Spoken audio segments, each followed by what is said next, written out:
തീവ്ര വോട്ടർ പട്ടിക പരിഷ്കരണത്തിന്റെ എന്യൂമറേഷൻ ജോലികൾ ഇന്ന് അവസാനിക്കും. 23-ാം തീയതി കരട് വോട്ടർ പട്ടിക പ്രസിദ്ധീകരിക്കും. 24 ലക്ഷത്തിലധികം പേർ വോട്ടർ പട്ടികയിൽ നിന്ന് പുറത്തായി.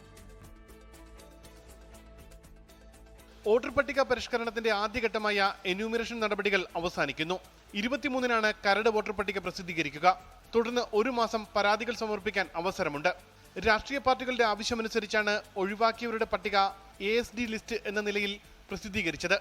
എന്നാൽ ചില സ്ഥലങ്ങളിലും സോഷ്യൽ മീഡിയയിലുമെല്ലാം ASD പട്ടിക കരട് വോട്ടർ പട്ടിക എന്ന നിലയിൽ പ്രചരിപ്പിക്കുന്നു. ഇതിനെതിരെ നടപടിയുണ്ടാകുമെന്നും മുഖ്യ തെരഞ്ഞെടുപ്പ് ഓഫീസർ മുന്നറിയിപ്പ് നൽകി. കുറേ ആൾക്കാർ അതിനെ മിസ്യൂസ് ചെയ്യുന്നുണ്ടെന്നുള്ളതാണ് നമുക്ക് കിട്ടിയ ഒരു ഇൻഫർമേഷൻ. അതൊരു ഫേക്ക് ന്യൂസ് ആയിട്ട് കുറേ ആൾക്കാർ ഇത് തന്നെയാണ് ഫൈനൽ ലിസ്റ്റ് എന്നുള്ള വിധത്തിൽ സോഷ്യൽ മീഡിയയിലെ പ്രചരണം വന്നതായിട്ട് നമുക്കൊരു ഇൻഫർമേഷൻ കിട്ടിയിട്ടുണ്ട്. നമ്മൾ എന്തായാലും സൈബർ പോലീസിനടുത്ത് അത് ടേക്കപ്പ് ചെയ്യുന്നുണ്ട് കാര്യങ്ങൾ. പക്ഷേ താങ്കൾ എല്ലാവരോടും എനിക്ക് അഭ്യർത്ഥിക്കാനുള്ളത് നമ്മുടെ ഡ്രാഫ്റ്റ് റോള് പബ്ലിഷ് ചെയ്യാൻ പോകുന്നത് അത് 23-ാം തീയതി ഡിസംബർ ആയിരിക്കും. 24,81,000-ലധികം പേരെയാണ് ഇതുവരെ കണ്ടെത്താൻ കഴിഞ്ഞില്ല എന്ന വിഭാഗത്തിൽ ഉൾപ്പെടുത്തിയിരിക്കുന്നത്.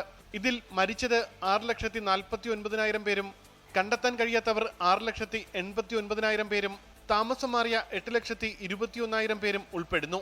ഫോം കൈപ്പറ്റാൻ വിസമ്മതിച്ചവരെ ഇന്നു തന്നെ ഒന്നുകൂടി BLOമാർ ബന്ധപ്പെടുമെന്നും മുഖ്യ തെരഞ്ഞെടുപ്പ് ഓഫീസർ പറഞ്ഞു. 24 തിരുവനന്തപുരം.